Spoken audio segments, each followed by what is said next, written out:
అధ్యక్ష, ఈ బెస్త కులస్తులు గూండ్లోలు అనే వాళ్ళు తక్కువ జనాభా ఉంటారు. వాళ్ళ లెక్క ప్రకారం 2-3 లక్షలు వాళ్ళు చెప్తా ఉన్నారు, 3-4 లక్షలు ఇంకోళ్ళు చెప్తా ఉన్నారు. తర్వాత ఈ వృత్తిలోకి దిగిన వాళ్ళు ముదిరాజు కులస్తులు. అధ్యక్ష, నేనేమంటున్నా అంటే ఈ రోజు వచ్చేది మొత్తం ఎంత ఉందంటే 1 లక్ష టన్నులేమో స్వాభావికంగా వచ్చేటువంటి న్యాచురల్ ప్రొడక్షన్, విత్తనం వేయడం ద్వారా వచ్చేది ఇంకో 1 లక్ష టన్నులు. ఈసారి 2 లక్షలు 2,20,000 అట్లా వచ్చింది. కానీ ఈసారి కొంచెం ఈ 28 లక్షల సీడ్లింగ్స్ వేసినారు కాబట్టి ఇంకొక 1,00,000 టన్నులు అధికంగా ఎక్స్పెక్ట్ చేస్తా ఉన్నారు. అధ్యక్ష, ఈ సంవత్సరం చెరువులు నిన్నే దేవుని దేవాలి కాబట్టి మొత్తం వచ్చేది 3.5 లక్షల టన్నుల చేపలు ఉత్పత్తి అయితే ఇప్పుడు మన మత్స్యశాఖ వాళ్ళు వేసుకున్న అంచనా.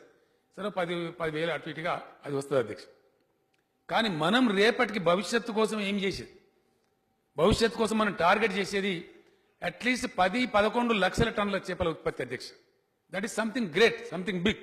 అది రియల్లీ రాష్ట్రంలో ఉండేటువంటి చేపలు పట్టే వాళ్ళకు, మత్స్య కార్మికులకు బ్రహ్మాండమైనటువంటి ఆర్థిక వెసులుబాటు, ఆర్థికంగా పరిపుష్టం కలిగించానంటే నేను ఈ సభ ద్వారా హామీ ఇస్తా ఉన్నా.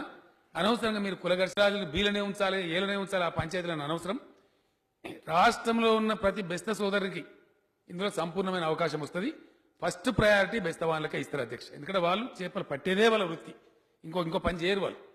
ముదిరాజులేమో రామ్మోహన్ రెడ్డి గారు చెప్పినట్టు వాళ్ళకు ఒక వృత్తి లేకపోవడం మూలాన ఎదురైన పనులు చేసుకుని వాళ్ళు బతుకుతా ఉన్నారు.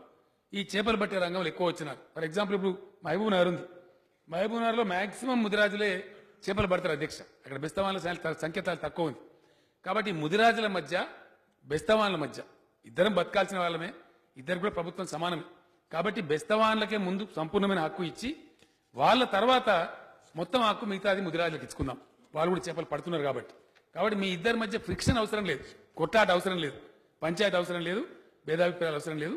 మీకు అందరికి కూడా చాలా పరిపుష్టంగా లాభం జరిగేటువంటి పని ప్రభుత్వం చేస్తున్నప్పుడు అందరి కడుపులు నిండుతాయి. కాబట్టి మరి ఇప్పుడు ఇవాళ 1 లక్ష టన్నుల దాన్ని 10 లక్షల టన్నులకు తీసుకుపోయే ప్రయత్నం జరుగుతున్నప్పుడు కొట్లాట అవసరం లేదు.